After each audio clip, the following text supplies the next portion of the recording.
খুলনা এক আসনে প্রার্থী পরিবর্তন করে এবার জামায়াতে ইসলামী প্রথমবারের মতো হিন্দু সম্প্রদায়ের একজন নেতাকে মনোনয়ন দিয়েছেন। নতুন প্রার্থী হিসেবে মনোনয়ন পেয়েছেন ডুমুরিয়া উপজেলার জামায়াতের হিন্দু কমিটির সভাপতি কৃষ্ণ নন্দী।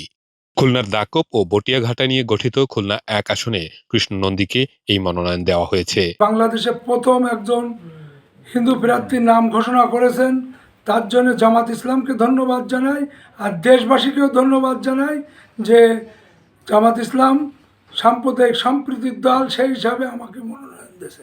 ভোটারদের উদ্দেশ্যে মনোনয়ন পাওয়ার বিষয়টি নিশ্চিত করে কৃষ্ণ নন্দী বলেন, সাম্প্রদায়িক সম্প্রীতির দল হিসেবে তাকে জামায়াত মনোনয়ন দিয়েছে।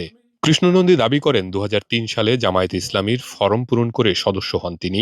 পেশায় ব্যবসায়ী নন্দী বলেন, দলটিতে হঠাৎ করে তার আবির্ভাব ঘটেনি।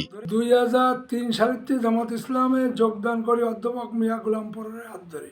কৃষ্ণ নন্দীর আশা, মুসলমান, হিন্দু, বৌদ্ধ, খ্রিস্টান সবাই একই সাথে তাকে সাদরে গ্রহণ করবে।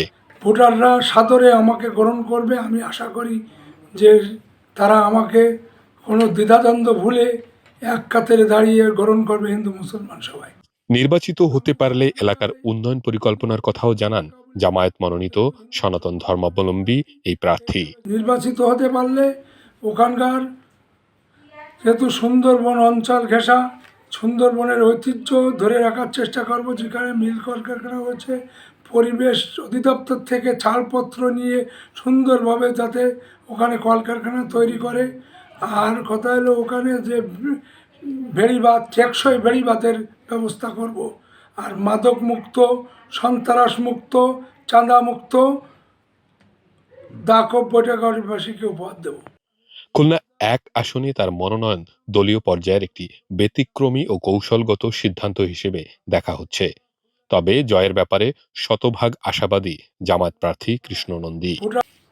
আমি জয়ের বিষয় হিন্দু অধ্যুষিত এলাকা বলি না, যেহেতু হিন্দু মুসলমান ওখানে আদাতি, সেই হিসাবে জয়ের বিষয় আমি শতভাগ আশাবাদী।